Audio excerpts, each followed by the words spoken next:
Hello दोस्तों, स्वागत है आप सभी का स्लीपी क्लासेस में। तो आज के प्रीमिक्स में 5 क्वेश्चंस हम डिस्कस करेंगे पॉलिटी एंड गवर्नेंस रिलेटेड, जो कि आपके एग्जाम पॉइंट ऑफ व्यू से काफ़ी ज़्यादा इंपॉर्टेंट है। तो उससे पहले जो आपका हमारा प्रीमिक्स रिवीजन सीरीज चल रहे हैं उसमें कल आपसे हिस्ट्री से रिलेटेड 3 क्वेश्चंस पूछे गए थे। देखते हैं क्या क्या उनके करेक्ट आंसर्स हैं। तो पहले क्वेश्चन में आपको बेसिकली मॉन्यूमेंट आइडेंटिफाई करने के लिए कहा गया था। On the basis of these 4 statements आपको बताना था इनमें से कौन कौन सी करेक्ट ऑप्शन है। तो यहाँ पर आनंदा टेम्पल के बारे में बात की गई थी इन 4 स्टेटमेंट्स में। सी ऑप्शन यहाँ पर करेक्ट ऑप्शन है। सेकंड क्वेश्चन में आपको बेसिकली पेयरिंग दी गई थी, नाम दिए गए थे कुछ लोगों के और पब्लिकेशंस के नाम दिए गए थे। आपसे पूछा था कौन कौन से करेक्ट पेयर्स हैं यहाँ पर। तो यहाँ पर भी आपकी सी ऑप्शन करेक्ट है कि जो 3rd और 6th पेयर है वो आपका इनकरेक्ट है। अगले क्वेश्चन की ओर देखते हैं। तो दिल्ली पैक्ट से रिलेटेड आपको दोबारा से 3 स्टेटमेंट्स यहाँ पर दे दी गई थी। पूछा गया था इनमें से कौन कौन सी करेक्ट हैं। तो यहाँ पर आपकी तीनों ही स्टेटमेंट्स करेक्ट हैं। तो उसके आधार पर डी ऑप्शन करेक्ट ऑप्शन है। तो क्या सीक्वेंस बनता है? सी एंड डी। और यहाँ पर काफ़ी लोगों ने कमेंट किया है करेक्ट ऑप्शन के साथ। तो सबसे पहले रौनक चंद्रा ने कमेंट किया है, 2nd टाइम प्रीमिक्स विनर बन चुके हैं रौनक। कांग्रेचुलेशंस रौनक। ठीक है जी, तो शुरू करते हैं आज का प्रीमिक्स पहले क्वेश्चन के साथ। आपकी लेवल ऑफ प्रिपरेशन टेस्ट करते हैं 2021 के प्रीलिम्स के लिए।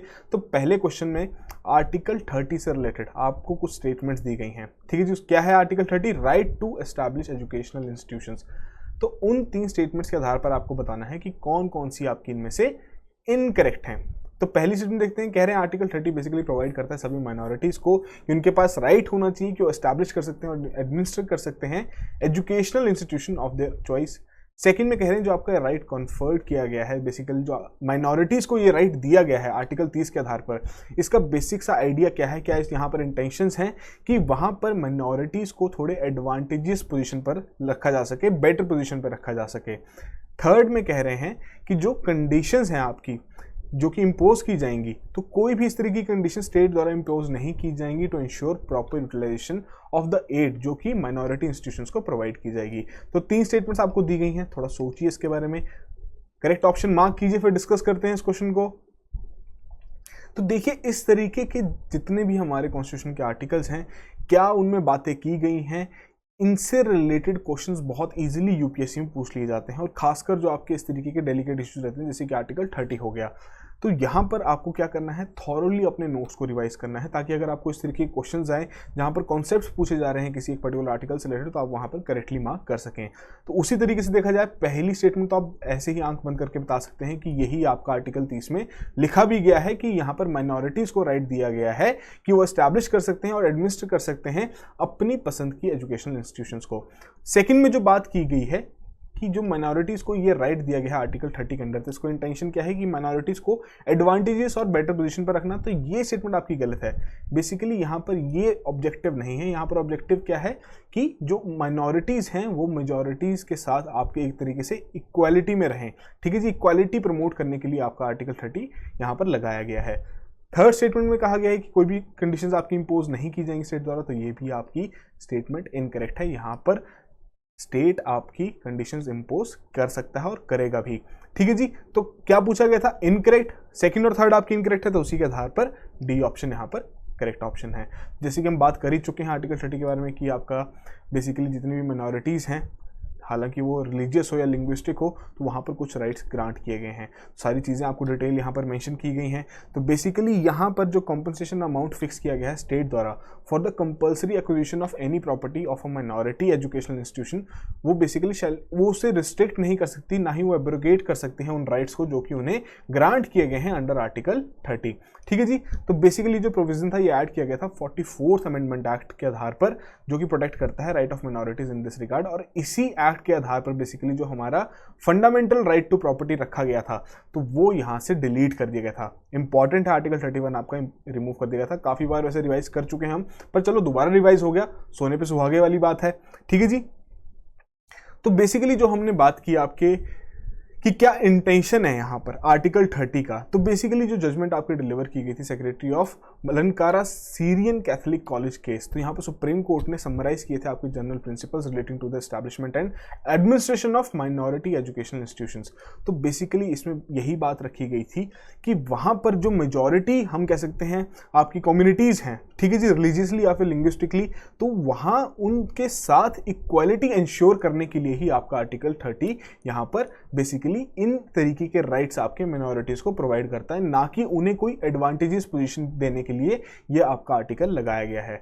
ठीक है जी। तो इसमें आपके जितने भी जनरल लॉज हैं of land relating to national interest, national security, social welfare, public order, morality, health, sanitation, ये सभी चीज़ें ये सभी पर एप्लीकेबल हैं, विद इक्वली एप्लीकेबल ये आपके माइनॉरिटी इंस्टीट्यूशंस पर भी हैं। ठीक है जी। तो ये कुछ इंपॉर्टेंट पॉइंट्स हैं जो कि आपको पता होने यहाँ पर जरूरी हैं। तो आई होप आपने इसको करेक्टली मार्क किया हो।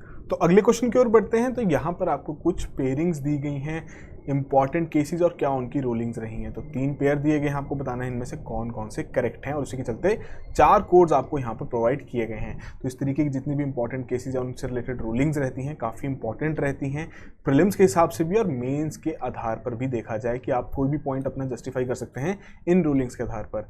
तो पहले ही पेयर देखते हैं, बात हो रही है गोलकनाथ केस के बारे में, जिसमें कहा गया parliament can not take away और abridge any of the fundamental rights. Second कह रहे हैं एमसी मेहता केस के बारे में कि right to live life basically including right to live with human dignity. Third में कह रहे हैं चंपाकम दोरियरंजन केस के बारे में कि provision of some security against preventive detention.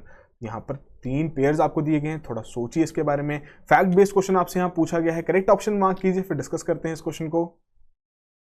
तो देखिए यहाँ पर आपका सिर्फ गोलकनाथ केस के बारे में ही करेक्टली बात की गई है, बाकी 2 आपके इनकरेक्ट हैं। डिस्कस करते हैं क्या होगा। तो बेसिकली ये जो आपका Golaknath versus state of Punjab का केस है, इसमें 1967 में सुप्रीम कोर्ट ने ये रूलिंग दी थी कि बेसिकली जो पार्लियामेंट है वो वहाँ पर जो हमारे फंडामेंटल राइट्स हैं जो कि कॉन्स्टिट्यूशन में मेंशन किए गए हैं उन्हें कर्टेल नहीं कर सकता। ठीक है जी। सेकंड जो बात की गई है स्टेट ऑफ मद्रास वर्सेस चंपाकम दोरियरंजन के बारे में, तो काफ़ी लैंडमार्क डिसीजन माना जाता है of the supreme court of India, और ये बेसिकली इसी के चलते पहली जो हमारी अमेंडमेंट हुई थी कॉन्स्टिट्यूशन ऑफ इंडिया में वही आपके इसी केस की वजह से हुई थी। तो बेसिकली इसमें क्या कहा गया था कि अगर फंडामेंटल राइट्स और जो आपके डीपीएसपीज हैं उनमें कोई भी कॉन्फ्लिक्ट होगा तो फंडामेंटल राइट्स ही वहाँ पर आपके प्रिवेल करेंगे। और वहीं बात करें एमसी मेहता केस के बारे में, 1986 का केस था जो कि बेसिकली जो आपका भोपाल गैस लीक था उसके बाद आया था, तो वहाँ पर रखी गई थी बात right to clean environment and principle of absolute liability के बारे में। ठीक है जी। तो ये थे आपके बेसिक से केसेस जो कि आपके इस क्वेश्चन में पूछे गए थे। इंपॉर्टेंट रहते हैं इस तरीके के क्वेश्चंस। तो आई होप आपने इसको करेक्टली मार्क किया हो। अगले क्वेश्चन की ओर बढ़ते हैं। थर्ड, सॉलिसिटर जनरल से रिलेटेड आपको यहाँ पर कुछ स्टेटमेंट्स दी गई हैं। पूछा क्या जा रहा है इनमें से कौन कौन सी करेक्ट है और उसी के आधार पर 4 कोड्स आपको यहाँ पर प्रोवाइड किए गए हैं। पहली स्टेटमेंट देखते हैं। तो बेसिकली जो आपके सॉलिसिटर जनरल फॉर इंडिया रहते हैं ये आपके सबॉर्डिनेट रहते हैं to the attorney general of India. Second में कह रहे हैं जो आपका ऑफिस है वो बेसिकली कॉन्स्टिट्यूशन द्वारा ही क्रिएट किया गया है। और थर्ड में कह रहे हैं कि बेसिकली जो आपके ये सॉलिसिटर जनरल रहते हैं they tender legal advice to the government of India की लीगल एडवाइस वो सरकार को देते हैं। तो यहाँ पर 3 स्टेटमेंट्स आपको दी गई हैं, आपको बताना है इनमें से कौन कौन सी करेक्ट हैं। थोड़ा सोचिए इसके बारे में। लक्ष्मीकांत से रिलेटेड ही क्वेश्चन आपसे पूछा गया है, करेक्ट ऑप्शन मार्क कीजिए, फिर डिस्कस करते हैं इस क्वेश्चन को। तो देखिए पहली बात तो बिल्कुल करेक्टली बताया गया है कि जो आपके अटॉर्नी जनरल रहेंगे बेसिकली वो इनके सीनियर रहेंगे और उनके अंडर ही ये आपके सॉलिसिटर जनरल काम करेंगे। ठीक है जी। बट सेकंड में जो बात की गई है तो बेसिकली जो सॉलिसिटर जनरल का ऑफिस है कॉन्स्टिट्यूशन में मेंशन नहीं है, सिर्फ अटॉर्नी जनरल के ऑफिस की ही बात की गई है, उन्हीं की क्रिएशन की बात वहां पर की गई है। थर्ड में जो बात कर रहे हैं कि सॉलिसिटर जनरल आपके लीगल एडवाइस दे सकते हैं सरकार को, तो ये भी आपकी स्टेटमेंट गलत है। बेसिकली वो कोई भी लीगल एडवाइस नहीं दे सकते, उन्हें सिर्फ सरकार के बिहाफ पे वहां पर पेश होना होता है कोर्ट में। ठीक है जी। अगर कोई भी ऐसी रूलिंग चल रही है यूनियन ऑफ इंडिया के अगेंस्ट तो वहां पर उन्हें सिर्फ पेश होना होता है, वो सरकार को नहीं दे सकते। बेसिकली अटॉर्नी जनरल के थ्रू ही अगर उन्हें कोई लीगल एडवाइस देनी है तो अटॉर्नी जनरल के थ्रू ही जाएगी, डायरेक्टली वो नहीं दे सकते यहाँ पर। ठीक है जी। करेक्ट आपसे पूछी थी, पहली आपकी यहाँ पर करेक्ट है तो उसके आधार पर सी ऑप्शन करेक्ट ऑप्शन है। तो इस तरीके की जितनी भी पोस्ट रहती हैं, क्या उनकी फंक्शन है, क्या उनकी ड्यूटीज़ हैं, वो भी आपके एग्जाम पॉइंट ऑफ व्यू से काफ़ी इंपॉर्टेंट रहती हैं। जैसे कि इस केस में ही देख लीजिए कि क्या ये कॉन्स्टिट्यूशन में मेंशन है या नहीं, कि क्या इसका काम रहेगा। तो ये चीज़ें आपके लिए काफ़ी इंपॉर्टेंट रहती हैं और वही चीज़ हमने यहाँ पर डिस्कस भी की है कि जैसे कि अटॉर्नी जनरल तो आपके रहेंगी, साथ के साथ और भी बाकी लॉ ऑफिसर्स रहते हैं आपके गवर्नमेंट ऑफ इंडिया के, उसी में आपके सॉलिसिटर जनरल आते हैं इंडिया के, और उन्हीं के अंडर आपके कुछ additional solicitor general of India भी काम करते हैं। तो क्या करेंगे, अटॉर्नी जनरल को असिस्ट करेंगे यहाँ पर जितनी भी उनकी ऑफिशियल रिस्पॉन्सिबिलिटीज़ होगी उन्हें डिलीवर करने में। और जो आपका आर्टिकल 76 है जिसके आधार पर आपका ये ऑफिस क्रिएट किया गया है अटॉर्नी जनरल का, तो बेसिकली उसमें अटॉर्नी जनरल के बारे में ही बात की गई है, ना कि सॉलिसिटर जनरल के बारे में भी। और जैसे कि हमने बात की कि जो आपके अटॉर्नी जनरल रहते हैं वही यहाँ पर लीगल एडवाइस डायरेक्टली सरकार को दे सकते हैं, सॉलिसिटर जनरल बेसिकली किसी भी तरीके की लीगल एडवाइस सरकार को नहीं देते हैं। ठीक है जी। तो ये बेसिक सा क्वेश्चन था, काफ़ी सिंपल चीज़ें पूछी गई थी। अगले क्वेश्चन की ओर बढ़ते हैं, 4th क्वेश्चन। तो बात हो रही है जो आपका लोकपाल और लोकायुक्त एक्ट है। तो उसके चलते क्या कहा गया है कि सेंटर को अपॉइंट करना है CBI director on the recommendation of a committee, जो कि आपके प्राइम मिनिस्टर द्वारा चेयर की जाएगी वहां पर। तो आपसे क्या पूछा रहा है कि उस कमेटी के कौन कौन मेंबर्स रहेंगे यहाँ। ठीक है जी, 4 ऑप्शंस आपको दी गई हैं। क्या कहा जा रहा है? Leader of opposition of Lok Sabha, leader of opposition of Rajya Sabha, chief justice of India and chairman of Rajya Sabha. थोड़ा सोचिए इसके बारे में, करेक्ट ऑप्शन मार्क कीजिए, फिर डिस्कस करते हैं इस क्वेश्चन को। तो देखिए यहाँ पर जो आपके leader of opposition of Rajya Sabha हैं वो तो किसी भी हालात में यहाँ इंक्लूड नहीं किए जाएंगे, उनका ऐसा कोई रोल नहीं है। बट जो आपके leader of opposition of Lok Sabha हैं वो डेफिनेटली यहाँ पर इंक्लूड किए जाते हैं चीफ जस्टिस ऑफ इंडिया के साथ। ठीक है जी, तो यहाँ पर फर्स्ट और थर्ड आपकी करेक्ट है, उसी के आधार पर सी ऑप्शन करेक्ट ऑप्शन है। तो बेसिकली जो ये हाई पावर्ड कमेटी है तो ये है प्राइम मिनिस्टर द्वारा चेयर की जाती। ठीक है जी, तो इसमें क्या रहेगा, जो डायरेक्टर अपॉइंट किए जाएंगे सीबीआई के तो इसी कमेटी द्वारा वो सिलेक्ट किए जाएंगे, और जो बाकी के 2 मेंबर्स हैं वो आपको ऑलरेडी यहाँ पर बता दिए गए हैं। तो जो आपका ये लोकपाल और लोकायुक्त एक्ट है 2013 का, तो इसमें काफ़ी इंपॉर्टेंट चीज़ें डिस्कस की गई हैं जो कि हम यहाँ पर भी देख सकते हैं कि बेसिकली जो आपका इंस्टीट्यूशन की एस्टैब्लिशमेंट करने की बात की गई है लोकपाल की at the centre and Lokayukta at the level of the state, तो बेसिकली वहाँ पर ये इनकी एस्टैब्लिशमेंट की बात पर्टिकुलरली इसी एक्ट में की गई है। तो क्या काम रहेगा कि विजिलेंस वहाँ पर रखेंगे, किस तरीके की करप्शन केसेस ना बढ़े या वहाँ पर किसी तरीके की करप्शन हो रही है तो वो आपकी हाईलाइट हो, तो इन सभी चीज़ों पर ये काम करते हैं, दोनों ही central as well as state level पर। वहीं बात करें और क्या चीज़ें देखी गई हैं इस एक्ट में कि जो आपका लोकपाल है उसमें बेसिकली आपके चेयरपर्सन रहेंगे with the maximum of 8 members of which 50% shall be judicial members. वहीं सिलेक्शन के बारे में बात की गई है चेयरपर्सन के, और उनके जो मेंबर्स रहेंगे तो वो भी आपकी सिलेक्शन कमेटी के थ्रू ही होंगे, जिसमें कौन कौन मेंबर्स रहेंगे, ये सारे रहेंगे। कौन है? प्राइम मिनिस्टर, स्पीकर आपके लोकसभा के, leader of opposition of Lok Sabha, फिर आपके चीफ जस्टिस ऑफ इंडिया रहेंगे, या फिर कोई भी सिटिंग सुप्रीम कोर्ट जज रहेंगे जो कि चीफ जस्टिस ऑफ इंडिया द्वारा नॉमिनेट किए जाएंगे वहाँ पे। फिर एक एमिनेंट ज्यूरिस्ट भी रहेंगे जो कि प्रेसिडेंट ऑफ इंडिया द्वारा वहाँ पर नॉमिनेट किए जाएंगे on the basis of recommendation of the first 4 members of the selection committee. ठीक है जी, तो इंपॉर्टेंट है, क्वेश्चन आपको इस तरीके से भी पूछा जा सकता है कि जितने भी मेंबर्स या चेयरपर्सन रहेंगे उनकी जो सिलेक्शन प्रोसीजर है उसमें कौन कौन इन्वॉल्व हैं, जैसे कि अभी हमने यहाँ पर सीबीआई के डायरेक्टर के बारे में पूछा। ठीक है जी, सिंपल सा क्वेश्चन था। 5th क्वेश्चन की ओर बढ़ते हैं। बात हो रही है arbitration and conciliation amendment act of 2019। ठीक है जी, अब यहाँ पर भी आपको 3 स्टेटमेंट्स दी गई हैं। पूछा क्या जा रहा है इनमें से कौन कौन सी करेक्ट हैं। तो क्या है 3 स्टेटमेंट्स, देख लेते हैं। पहले में कह रहे हैं कि ये जो बिल है बेसिकली यहाँ पर इंडिपेंडेंट बॉडी तैयार करने की बात की गई जिसका नाम है arbitration council of India. Second में कह रहे हैं ये जो बिल है डेजिग्नेट करता है only supreme court as the arbitral institutions, जो कि बेसिकली जिसके चलते पार्टीज वहाँ पर अप्रोच करेंगी अगर अपॉइंटमेंट होनी हो आर्बिट्रर्स की। थर्ड में कह रहे हैं जो आपका अमेंडमेंट एक्ट है वो बेसिकली एक टाइम रिस्ट्रिक्शन यहाँ पर लगाता है 12 महीने की फॉर इंटरनेशनल कमर्शियल आर्बिट्रेशंस। तो ये दी गई हैं आपको 3 स्टेटमेंट, बिल्कुल फैक्ट बेस्ड क्वेश्चन है, करंट अफेयर रिलेटेड ये 2019 का ही है, पिछले 2 साल के करंट अफेयर्स वैसे ही आपके लिए इंपॉर्टेंट है। थोड़ा सोचिए इसके बारे में, करेक्ट ऑप्शन मार्क कीजिए, फिर डिस्कस करते हैं इस क्वेश्चन को। तो बेसिकली यहाँ पर आपकी सिर्फ पहली ही स्टेटमेंट यहाँ करेक्ट है और उसी के आधार पर ए आंसर आपका करेक्ट आंसर है। क्यों है बाकी 2 स्टेटमेंट्स इनकरेक्ट, डिस्कस कर लेते हैं। तो जैसे कि आपने यहाँ पर देखा फैक्चुअल नेचर का क्वेश्चन है, डिफिकल्ट लेवल हम मीडियम कह सकते हैं। तो ये जो आपका अमेंडमेंट एक्ट है जो कि जिसके चलते आर्बिट्रेशन काउंसिल ऑफ इंडिया की स्थापना की गई है, तो इसमें कुछ कुछ चीज़ें और भी बताई गई हैं कि पहली बात ये जो आर्बिट्रेशन काउंसिल ऑफ इंडिया है क्या इसके फंक्शंस रहेंगे, तो ये सारी चीज़ें आपको यहाँ पर मेंशन की गई हैं। ठीक है जी, फिर उसके अलावा और क्या बात की गई है कि इस अमेंडमेंट एक्ट के आधार पर जो सुप्रीम कोर्ट रहेगा और हाई कोर्ट रहेगा, अब वो डेजिग्नेट कर सकते हैं मेन और डेजिग्नेट आर्बिट्रल इंस्टीट्यूशंस जो कि पार्टी अप्रोच करेंगी फॉर द अपॉइंटमेंट ऑफ आर्बिट्रर्स। ठीक है जी, तो दोनों के पास है, सुप्रीम कोर्ट भी और हाई कोर्ट भी।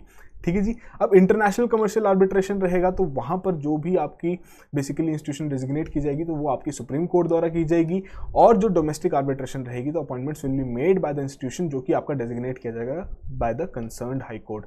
ठीक है जी, तो ये इंपॉर्टेंट पॉइंट से आपको क्वेश्चन इस तरीके से भी पूछा जा सकता है कि दोनों का ही इसमें रोल है या नहीं है, या सिर्फ सुप्रीम कोर्ट का ही है। ठीक है जी, वहीं बात करें कि पुराना एक्ट क्या था, तो पहले वाला जो आपका 1996 का एक्ट था तो बेसिकली उसे ही यहाँ पर इन्होंने चेंजेस किए हैं, जिसके आधार पर ये कहा गया था कि जो आपके इस तरीके के आर्बिट्रल ट्रिब्यूनल्स रहेंगे तो उन्हें वहाँ पर अवार्ड प्रोवाइड करना है with in a time period of 12 months for all arbitration proceedings. But जो 2019 का ये अमेंडमेंट है इसके चलते ये जो टाइम रिस्ट्रिक्शन लगाई गई थी फॉर इंटरनेशनल कमर्शियल आर्बिट्रेशंस ये यहाँ पर हटा दी गई है। हालांकि कहा यही जा रहा है और यही बेसिकली संदेश भी दिया गया है सभी ट्रिब्यूनल्स को कि वो जितने भी इस तरीके के आपके इंटरनेशनल आर्बिट्रेशन मैटर्स रहते हैं उन्हें 12 महीने में ही निपटा दें। ठीक है जी, इंपॉर्टेंट है एग्जाम पॉइंट ऑफ व्यू से, और इसी तरीके के क्वेश्चंस यूपीएससी अगर आप देखें तो पूछ भी लेता है आपसे। तो आई होप आपने यहाँ पर आज के 5 क्वेश्चंस करेक्टली मार्क किए हों, और इसी तरीके से रेगुलरली आपके लिए ये 5 क्वेश्चंस हम लेते आएंगे ताकि जो आपकी प्रीलिम्स बेस्ड प्रिपरेशन है वो और ज़्यादा बेहतर है, क्योंकि अब कुछ ही दिन बचे हैं। ज़रूरत है ज़्यादा से ज़्यादा यहाँ पर प्रैक्टिस करने की ताकि आप चीज़ें अच्छे से रिटेन कर सकें और आपका प्रीलिम्स का जो कट ऑफ है आप इजीली वहाँ पर क्लियर कर सकें। तो उसी के चलते जो हमारा प्रीमिक्स रिवीजन सीरीज़ का जो इनिशिएटिव है डिस्कस कर लेते हैं। अगर कोई पहली बार देख रहा है कि 3 क्वेश्चन आपके पूछे जाएंगे पुराने प्रीमिक्स से रिलेटेड, रिवीजन सिलेबस आपको एक दिन एडवांस में दिया जाएगा, और जो भी इन रिवीजन क्वेश्चंस का करेक्टली आंसर करेगा उन्हें मिलेगा अमेजॉन गिफ्ट कार्ड। करना कैसे है कि अपनी ईमेल आईडी के साथ 3 क्वेश्चंस हैं, R1, R2 और R3, तीनों के आंसर एक ही कमेंट में अपनी ईमेल आईडी के साथ पोस्ट करने हैं। वहां पर आपकी ईमेल आईडी पे वो कोड भेजा जाता है जो भी करेक्टली आंसर यहाँ पर पोस्ट करेगा। किस तरीके से आप पढ़ सकते हैं, कैसे रिवाइज कर सकते हैं, तो सारे प्रीमिक्स कंपाइल्ड फॉर्मेट में हमारे प्लेटफॉर्म पे अवेलेबल है। फ्री ऑफ कॉस्ट आप यहाँ पर एनरोल कर सकते हैं, कोई भी इसमें चार्जेस नहीं लिए जाएंगे। डिस्क्रिप्शन में इसका लिंक प्रोवाइड कर दिया गया है। सारे प्रीमिक्स यहाँ पर कंपाइल्ड फॉर्मेट में अलॉन्ग विद PDF प्रोवाइड किए गए हैं। ठीक है जी, तो आज का शुरू करते हैं पॉलिटी का प्रीमिक्स रिवीजन सीरीज 2। तो 3 क्वेश्चंस आप देखेंगे, अभी आपको यहाँ पर करेक्टली आंसर्स यहाँ पर मार्क करने हैं। तो पहला क्वेश्चन देखते हैं। यहाँ पर आपसे पार्लियामेंट्री सेशन से रिलेटेड कुछ स्टेटमेंट्स दी गई हैं, पूछा रहा है इनमें से कौन कौन से इनकरेक्ट है, और उसी के चलते 3 कोड्स आपको यहाँ पर प्रोवाइड किए गए हैं। 3 स्टेटमेंट्स हैं, थोड़ा देखिए इसको अच्छे से, पॉज कीजिए वीडियो को, करेक्ट ऑप्शन मार्क कीजिए, फिर अगले क्वेश्चन की ओर बढ़ते हैं। तो अगले क्वेश्चन में भी बात हो रही है national company law appellate tribunal से रिलेटेड। दोबारा से पूछ लिया गया है इनकरेक्ट कौन कौन सी हैं, 3 स्टेटमेंट्स दी गई हैं, उसी के चलते 4 कोड्स यहाँ पर प्रोवाइड किए गए हैं। वीडियो पॉज कीजिए, आराम से देख लीजिए इसे अच्छे से, नोट कर लीजिए इसका आंसर। अगला क्वेश्चन अभ्यम ऐप से रिलेटेड पूछा गया है कि इनसे किस चीज से रिलेटेड है, तो बिल्कुल ही फैक्ट बेस्ड क्वेश्चन आपसे पूछ लिया गया है। तो तीनों क्वेश्चंस R1, R2, R3 तीनों के क्वेश्चंस एक ही कमेंट में पोस्ट कीजिए और अमेजॉन गिफ्ट कार्ड जो आपका 500 रुपीज़ का है वो आपका हो जाएगा। तो आई होप आप इसी तरीके से रेगुलरली अपना प्रीमिक्स रिवाइज भी कर रहे हो। तो कल के प्रीमिक्स के बारे में ही बात कर लें तो दिसंबर और जनवरी हम कवर कर रहे हैं इस वीक। तो आपको इकोनॉमी, कल इकोनॉमी का दिन है, तो पुराने जितने भी प्रीमिक्स हैं आपके दिसंबर और जनवरी के प्लेटफॉर्म में आप जाके देखिए, रिवाइज कीजिए इन्हें अच्छे से। फिर कल के 3 क्वेश्चन हम यहीं से पूछेंगे। अब आपकी प्रीलिम्स प्रिपरेशन और ज़्यादा बेहतर कैसे करेंगे हम, कि हम लेके आए हैं all India open mock test. तो पेपर 1 इसमें प्रीलिम्स का रहेगा, मतलब GS ही का ही आपका पेपर इसमें रहेगा, CSAT के क्वेश्चंस नहीं रहेंगे। कब हो रहा है ये आपका 12 सितंबर को हो रहा है, सुबह 10 बजे से लेकर 12 बजे तक ये रहेगा। लाइव टेस्ट है कि आपको इसी टाइम पीरियड में वो अटेम्प्ट करना पड़ेगा कि 12 बजे, ठीक 12 बजे वो आपका पोर्टल वहाँ पर बंद हो जाएगा। तो इसमें आपकी आंसर की और वीडियो सोल्यूशंस वहाँ पर प्रोवाइड कर दी जाएंगे। ठीक है जी, तो एनरोल कीजिए, डिस्क्रिप्शन में इसका लिंक प्रोवाइड कर दी जाएगा। और उसके अलावा कौन कौन से इनिशिएटिव्स चल रहे हैं स्लीपी क्लासेस में, कि प्रीलिम्स क्रैश कोर्स चल रहा है आपका, जिसमें आपका सिर्फ करंट पोर्शन कवर किया जाएगा। फिर आपके स्टैटिक और करंट पोर्शन की ऑप्शन भी अवेलेबल है। प्रीलिम्स टेस्ट सीरीज जो कि अभी आपके लिए बहुत ज़्यादा इंपॉर्टेंट है, कि जितना ज़्यादा आप अटेम्प्ट्स देंगे, जितने ज़्यादा प्रैक्टिस करेंगे उतना ही बेहतर रहेगा। तो उसमें भी फुल लेंथ टेस्ट भी हैं, जिसमें आपके कुछ सेक्शनल टेस्ट भी हैं, HLTs भी हैं, या आपको सिर्फ फुल लेंथ टेस्ट ही देने हैं तो उसकी भी ऑप्शन अवेलेबल है, या आपको सारा ही कॉम्बो कोर्स लेना है तो उसकी भी ऑप्शन यहाँ पर अवेलेबल है। सारी डिटेल्स वेबसाइट पर जाके आप देख सकते हैं। अगर आपकी कोई भी क्वेरीज हो आप हमें कॉल कीजिए, हम आपकी हर एक क्वेरी को यहाँ पर रिजॉल्व करने की कोशिश करेंगे। ठीक है जी, so that will be all the very best and have a good night.